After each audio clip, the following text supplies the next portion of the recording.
This past week, 3 headlines slipped past most people. They didn't trend, they barely made the news. But they tell us something about where power is going in America and who gets to redraw the lines of that power.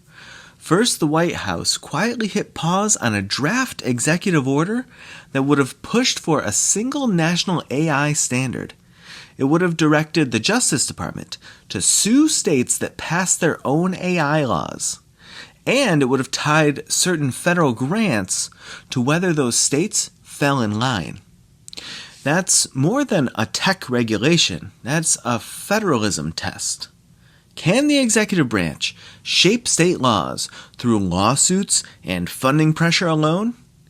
Even with the pause, the legal theory is now in the open, and it may still show up in courtrooms or legislation.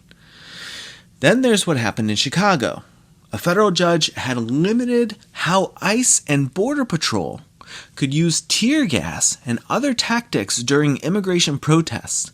This week, the appeals court hit pause on that order, saying it went too far in micromanaging federal enforcement. They left the door open for a narrower injunction later, but the message was clear. Courts need to be careful when telling federal agents how to operate in the field. And that might sound procedural, but it's not, because if that reasoning spreads, it could raise the bar for protesters and judges trying to hold federal law enforcement accountable in real time. And meanwhile, in the background, the financial pipes that carry America's debt are shifting. Next week, the FDIC board will vote on a final rule that changes how the biggest banks calculate their capital buffers.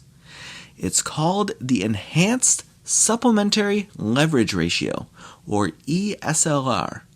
And while that sounds like financial jargon, the outcome could change how much room these banks have to buy U.S. Treasuries or provide short-term funding to the broader economy. And at the same time, the 20-year Treasury auction this week showed soft demand. So higher yields, fewer takers. And that means borrowing just got more expensive for the federal government. It also means small rule changes like this one can shift who ends up holding our public debt and at what cost. So what's the through line? Well, in the 1790s, Hamilton argued that building public credit wasn't just economic, it was foundational to the republic.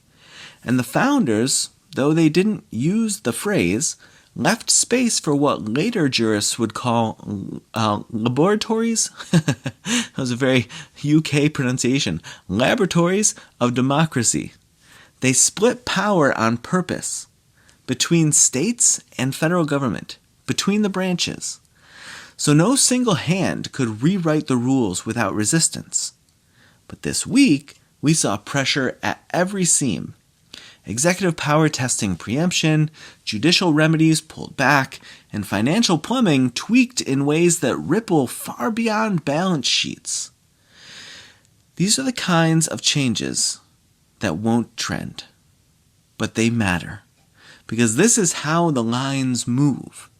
In draft orders, in appellate stays, in footnotes that most people will never read. So, if the guardrails really are being redrawn, who do you trust to hold that pen?